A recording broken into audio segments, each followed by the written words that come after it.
মুসলমান ভাইরা রে, আমার কথা ভালো করে বুঝবেন। এই জন্য আমাদের প্রত্যেককেই মনে রাখতে হবে, পিতা মাতার হক হলো সন্তানের জিম্মায়। টোটাল বন্ধুরা আমার 14টা, তার ভিতরে জীবদ্দশায় 7টা। সেই 7 হক আজকে আমি বর্ণনা করব না। মৃত্যুর পরে যেই হক সন্তান তার পিতা মাতার জীবদ্দশায় যতই হক আদায় করুক, মৃত্যুর পরে তাকে এই 14টা হক আদায় করতেই হবে। যদি কোনো সন্তান তার পিতা মাতার হকগুলি আদায় না করে, আল্লাহর আদালতে আসামির কাঠ গড়ায় দাঁড়ানো ছাড়া আর কোনো গতি সন্তানের থাকবে না।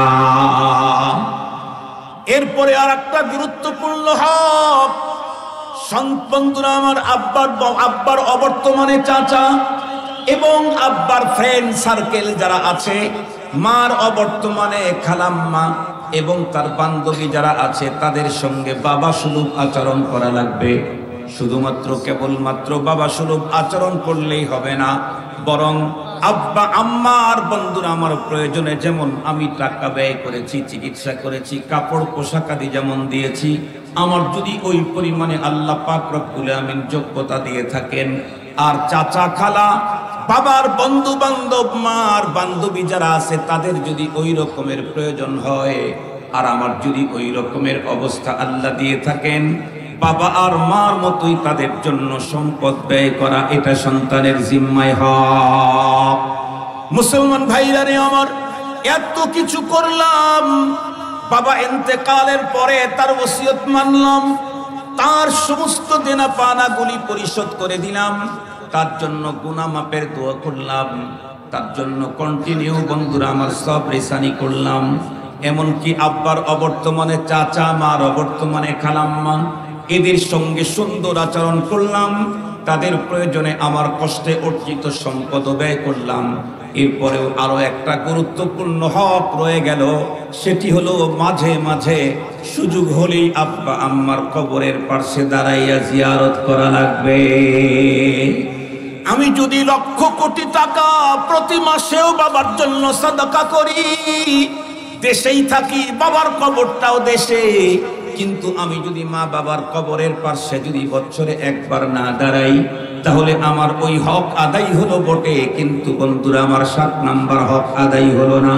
কোন সন্তান যখন পিতা মাতার কবরের পাশে দাঁড়াইয়া বন্ধুরা আমার জিয়ারা করে, আব্বা আম্মার কতটুকু লাভ হয়, এর চাইতে যে জিয়ারা করতে গেছে তার পাওনাটাও বন্ধুরা আমার কম নয়। আল্লাহ পাকের হাবিব বলেন, মান যারা কবরা আবাওয়াইহি আও আহাদিহিমা ফি কুল্লি জুমআ গুফিরা লাহু ওয়া কুতিবা লাহু। কোন মুসলমান যদি তার পিতা মাতা দুইজন অথবা যে কোনো একজনের কবর জিয়ারত করে প্রতি জুমাবার, আল্লাহর হাবিব বলেন তার জীবনের সমস্ত সগীরা গুনাহ মাফ করা হয়, এবং যেই সন্তান জিয়ারা করতে গেল তাকে জাহান্নাম থেকে মুক্তির ব্যবস্থা করে দেওয়া হয়।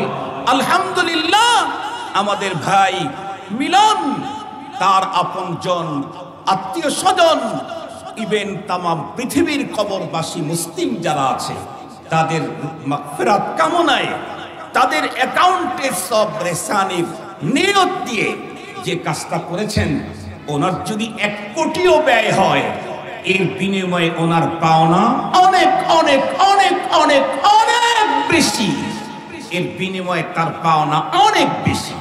এজন্য আসুন আমরাও আমাদের আপনজন যারা বেঁচে আছে তাদের হক আদায় করি, যারা দুনিয়া থেকে বিদায় নিয়েছে তাদের হক আদায় করি। কামা তাদিনু তুদানু, আমি যদি এমনটি করি, আমার জীবদ্দশায় অন্যরা আমার সাথে এমন করবে, আমার মৃত্যুর পরেও যে জেনারেশন বেঁচে থাকবে আমার জন্য এমন প্যাকেট তারাও পাঠিয়ে দিবে। আল্লাহ পাক আমাদেরকে আলোচিত কথা বুঝায়ের উপরে আমল করার তৌফিক দান করুক। কোরআনে হাকিমের যে আয়াতে কারিমা তেলাওয়াত করেছিলাম, একেবারে শেষের অংশ, ওয়াকুর রব্বির হামহুমা কামা রব্বায়ানি সগীরা। আল্লাহ পাক অপশন দিয়েছেন, অর্ডার করেছেন আমাদেরকে, কুল, তোমরা বলো রব্বির হামহুমা, আয় আল্লাহ আমার আব্বা আম্মা দুইজনকে দয়া করো, মায়া করো, আদর করো, স্নেহ করো, সোহাগ দাও। কেমন? কামা রব্বায়ানি যেমন ভাবে আদর সোহাগ ভালোবাসা শফকত দিয়ে আমাকে লালন করেছেন সগীরা, আমার ছোটবেলায় যখন আমি কোনো আবেদন করতে পারতাম না, ক্ষুধা লাগলেও বলতে পারতাম না, পেটে ব্যথা হলেও বলতে পারতাম না, আঘাত পেলেও বলতে পারতাম না, শুধু কান্নাটাই ছিল আমার একমাত্র পুঁজি। মা সবকিছু বুঝে নিতেন। কতটা দয়া ভালোবাসা হলে এক কান্নাতেই মা বুঝতেন এটা কি ক্ষুধার কান্না না ব্যথার কান্না, এটা কি ক্ষুধার কান্না নাকি ব্যথার কান্না, এটা কি হাতে আঘাতের কান্না না কোনো প্রকার আঘাত করার কান্না। মা বুঝে নিতেন কি পরিমাণে দয়ার তারায়। ওর চাইতে বেশি দয়া তুমি আমার আব্বা আম্মাকে দান করো। আব্বা আম্মা ইন্তেকাল করার পরে যেই 7টা হক সন্তানের জিম্মায় আছে, তার ভিতরে প্রথম নাম্বার হক হলো বাবা যে ওসিয়ত করে গেছেন, ওসিয়ত, সেই ওসিয়তটাকে পূরণ করা শরীয়তের নির্ধারিত পথ পদ্ধতি অনুযায়ী। এটা সন্তানের জিম্মায় বাবার হক, মায়ের হক। কোরআনে হাকিম স্পষ্ট বলে দিয়েছে আমাদের প্রত্যেকেরই ওসিয়ত করে যেতে হবে। আমাদের প্রত্যেকেরই মৃত্যুর আগে ওসিয়ত করে যাওয়া দরকার। আমাদের বড় বুজুর্গানে দিন যারা ছিলেন তারা প্রতিদিন ঘুমাবার আগে ওসিয়তনামাটাকে তাজদীদ করতেন, নতুন করে ওসিয়তনামা লিখে ঘুমাইতেন। কেন? আমরা যে ঘুমাই এ ঘুমটাও তো অর্ধেক মৃত্যু। এ কারণেই তো আমরা ঘুমের আগে যে দোয়াটা পড়ি সেটি হলো কি? কথা বলেন, বলেন বলেন। তার মানে হে আল্লাহ, তোমার নামেই আমার মৃত্যু এবং আমার জীবন। আমি মরে যাই মানে ঘুমাই এবং সেই ঘুম থেকে জাগ্রত হই, এটা তোমার নামে। মৃত্যু তো ফাইনাল, ঘুমটাও খানিক মৃত্যু। এই জন্য বুজুর্গানে দিন তারা ওসিয়তনামা লিখে যেতে। দ্বিতীয় নম্বরের সন্তানের জিম্মায় পিতামাতার হক। বাবা মা মারা গেছে, তার হক আদায় করতে চাইলে দ্বিতীয় নাম্বার হলো তার ঋণ পরিশোধ করা। তার কি পরিশোধ করা? ঋণ পরিশোধ করা। এটা সন্তানের জিম্মায় পিতামাতার হক। আলহামদুলিল্লাহ এটা আমাদের দেশে আছে। আমাদের সিরাজগঞ্জে তো মৃত্যুর পরে এটা কনফার্ম, প্রত্যেকটি লাশের সামনে দাঁড়িয়ে তার আপনজন উপস্থিতিদেরকে বলেন, ওনার সাথে যদি আপনাদের কোনো দেনা পাওনা থেকে থাকে আমাদেরকে অবগত করলে আমরা আপনাদেরকে পরিশোধ করব। আর যদি কেউ মেহেরবানি করে মাফ করে দেন তো ফাবিহা। মুহতারাম হাজরিন, ঋণ এটা একটা ভয়ঙ্কর জিনিস। আপনাদেরকে ছোট্ট একটা কথা বলি, আমরা তো আল্লাহ কোরআন হাদিসের ভিতরে আল্লাহ পাকের দয়া মায়া মাগফিরাত ভালোবাসার বহু সারা জীবন শুনলাম, সারা জীবন শুনতেছি। এবং আল্লাহ আরহামুর রাহিমিন, গফুরুর রহিম, গফফারুদ দুনুব, সাত্তারুল উয়ুব, অনেক কথা শুনি, কিন্তু জীবনে কোনোদিন ডিপলি ভাবি নাই যে রব যে আমাকে দয়া করবেন, দয়ার একটা অপশন আছে। মাগফিরাত করবেন না, মাগফিরাতের একটা পদ্ধতি আছে। খুব ভালো করে বুঝবেন, রব আমাকে দয়া করবেন, ক্ষমা করবেন, সব ঠিক আছে, কিন্তু এগুলি কোথায়? যেখানে বান্দার হকের সম্পৃক্ততা নাই সেখানে। বান্দার হকের সম্পৃক্ততা যেখানে আছে সেখানে তো ইসলাম অপশন দিয়েছে, এটার ক্ষমা আমার কাছে হবে না, এটার ক্ষমা আমার কাছে হবে না, ওই বান্দার সাথে তোমাকে কন্ট্যাক্ট করতে হবে। আল্লাহ পাকের যত দয়া মায়ার কথা আছে সব তার হকের ব্যাপারে। আমি আমার স্ত্রীর হক নষ্ট করেছি, এটি আল্লাহ আমাকে দয়া করে মাফ করে দিবেন। আমি আমার ছেলের হক নষ্ট করেছি, আল্লাহ আমাকে মাফ করে দিবেন না দয়া করে, বরং রাসূলকে দিয়ে আল্লাহ জানাই দিয়েছেন, মান কাতা মিরাসা ওয়ারিসিহি কাতা আল্লাহু মিরাসাহু মিনাল জান্নাতি ইয়াউমাল কিয়ামah। সন্তানের হক নষ্ট করেছো, তার পাওনা তাকে দেওনি, তোমার জান্নাতে তোমার পাওনা থেকে তোমাকে দূরে সরায় দেওয়া হবে, তোমাকে বঞ্চিত করা হবে। এই জন্যে বান্দার হক বড় সিরিয়াস। পিতামাতা ইন্তেকালের পরে সন্তানের জিম্মায় গুরুত্বপূর্ণ দায়িত্ব হলো তার বাবাকে ঋণ মুক্ত করে দেওয়া, যাতে করে পরপারে আল্লাহর আদালতে তাকে জবাবদিহি করতে না হয়, কবরের জগতে তাকে সাজা ভোগ করতে না হয়। 3 নম্বরের হক, আব্বা আম্মা ইন্তেকালের পরে তাদের গুনাহ মাপের ব্যবস্থা করা। হয়তো অনেক গুনাহ নিয়ে বাবা চলে গেছেন, এই গুনাহগুলি যদি ক্ষমা না নিয়ে দেই, এই মতো অবস্থাতে যদি পরপারে আল্লাহর আদালতে বিচার কার্য শুরু হয়ে যায়, তাহলে তো এই গুনাহ ক্ষমা হওয়ার মাত্র 2টা পথ।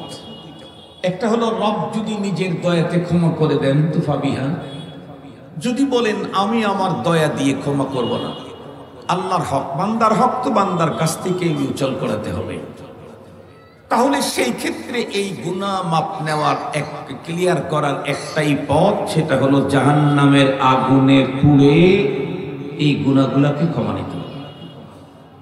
আধা সেকেন্ড জাহান্নামের আগুনে পুড়বার মতো সক্ষমতা আমার আপনার কারণে, এই ভয়ঙ্কর শাস্তি, যেই শাস্তির কথা রব নিজে বলেছেন, আযাবুন আলীম, আযাবুন আযীম, আযাবুন মুহিন, আযাবুন নার, ইস ভয়ঙ্কর ভয়ঙ্কর শব্দ। এরপরে রব্বুল আলামিন আরো বলেছেন, ফায়াউমা ইযিন লা ইউআযযিবু আযাবাহু আহাদ ওয়ালা ইউসিকু ওয়াসাকাহু আহাদ।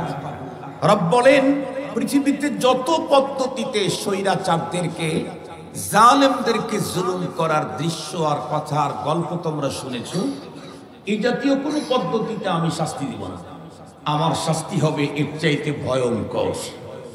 পৃথিবীর যত অপরাধীদেরকে তোমরা বানতে দেখেছো, কাউকে এভাবে, কাউকে উপর করে, কাউকে মাথা নিচের দিকে দিয়ে, রব বলেন এই জাতীয় কোনো পদ্ধতিতে আমি অপরাধীদেরকে বাঁধব না, আমার বাধা হবে এক ভয়ঙ্কর।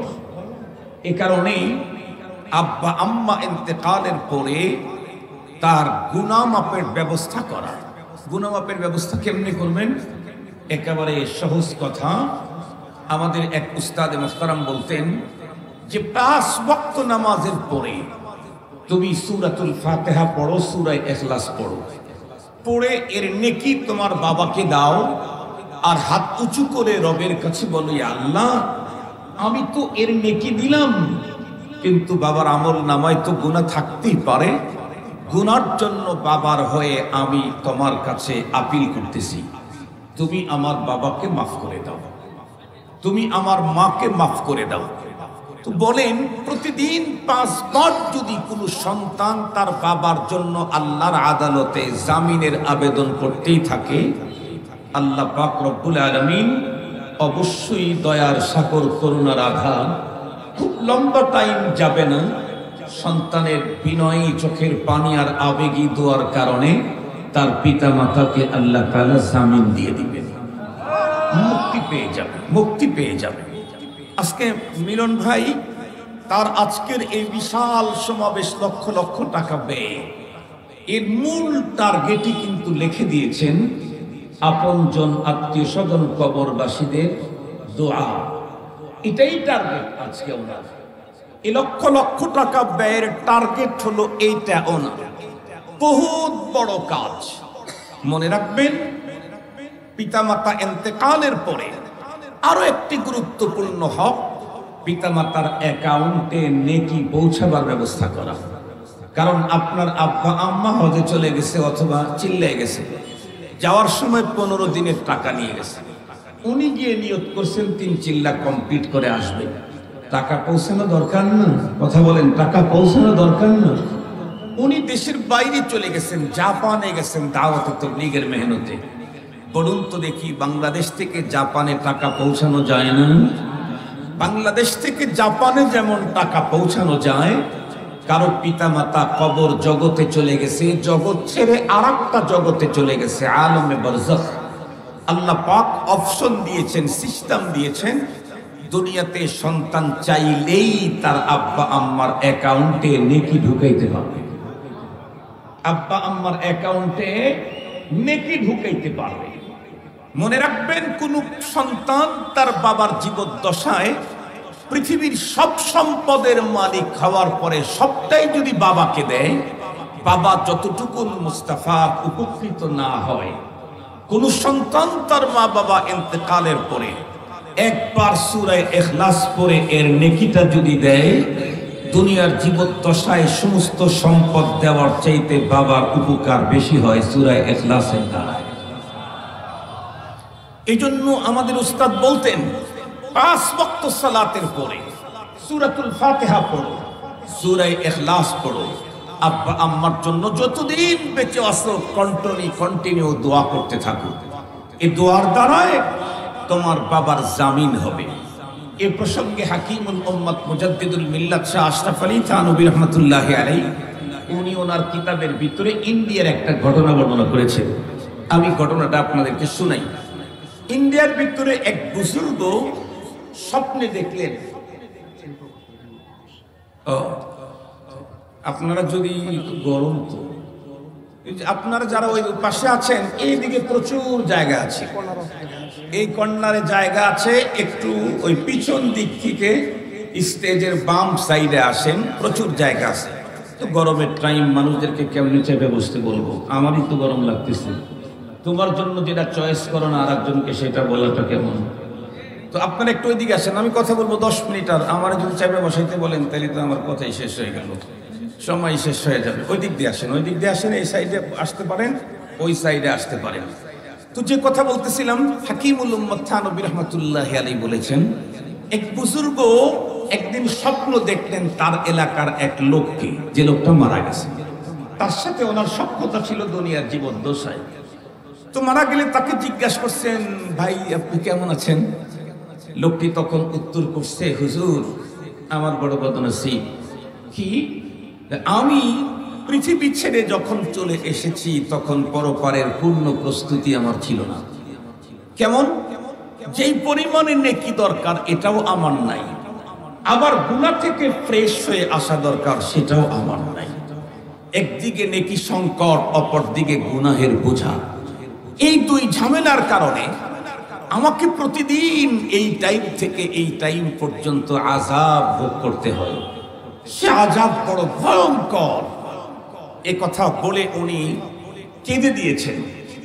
বুজুর্গ তখন বলছেন, তো আপনার এই আযাব বন্ধ হওয়ার কোন পদ্ধতির কথা ফেরেশতাদের ওখানে বা আপনার জানাশোনা আছে নাকি? উনি তখন উত্তর করছেন, জানাশোনা তো আছে, কিন্তু আমার জন্য তো সেই পদ্ধতি নেই। কেন? আমার তো কোনো সন্তানই নাই, ছেলে, শুধুমাত্র একটা কন্যা সন্তান।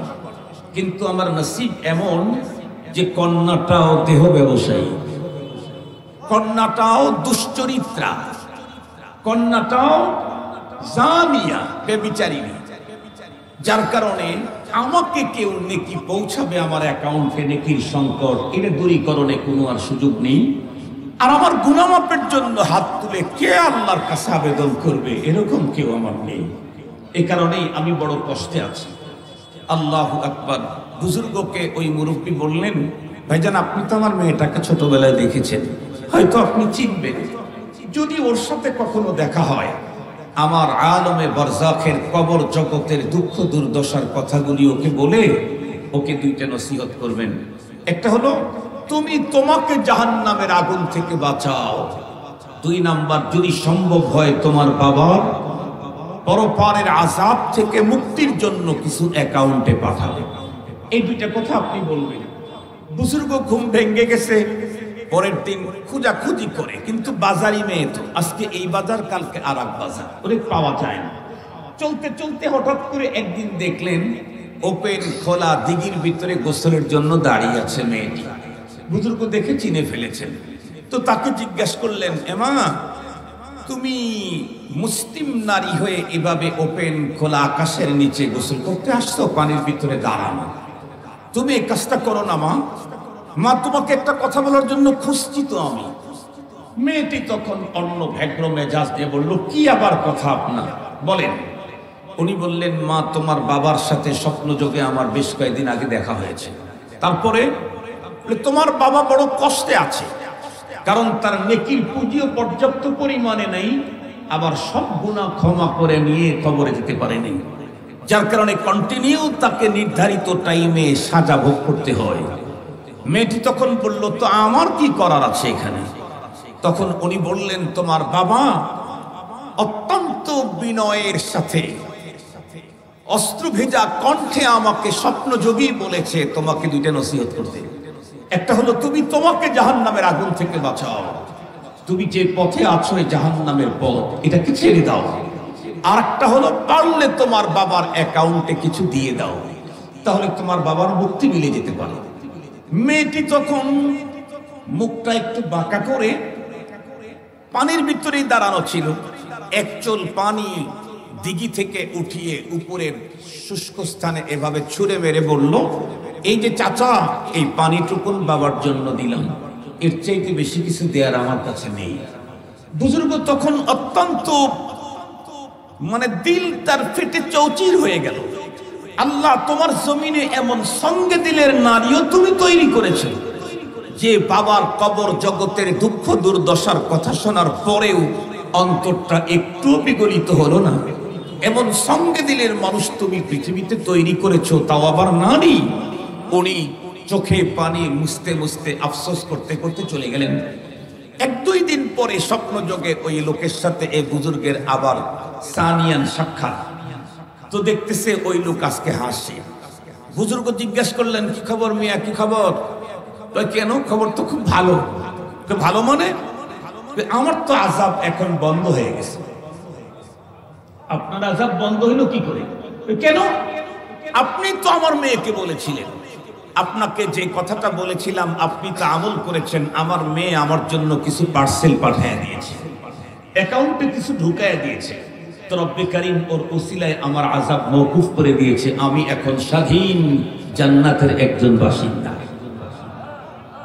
বুজুর্গ জিজ্ঞাসা করলেন, তোমার মেয়ে কি দিয়েছে তোমার জন্য? দিয়েছে? না না, তোমার মেয়ে কিছু দেয়নি। আমি তোমার মেয়েকে তোমার দুঃখ দুর্দশার কথা যখন বললাম, সে তখন তার চেহারার ভিতরে বাবার প্রতি মায়া মহাব্বতের কোনো ছাপ আমি দেখি নেই। একটা পর্যায়ে আমি যখন বললাম, পারলে তোমার বাবার জন্য কিছু অ্যাকাউন্টে পাঠাও কবর জগতে, সে তখন দিঘির ভিতরে পানির ভিতরে দাঁড়িয়েছিল, এক চোল পানি উপরের দিকে ছুঁড়ে মেরে বলল, পানিটুকুন বাবার জন্য দিলাম।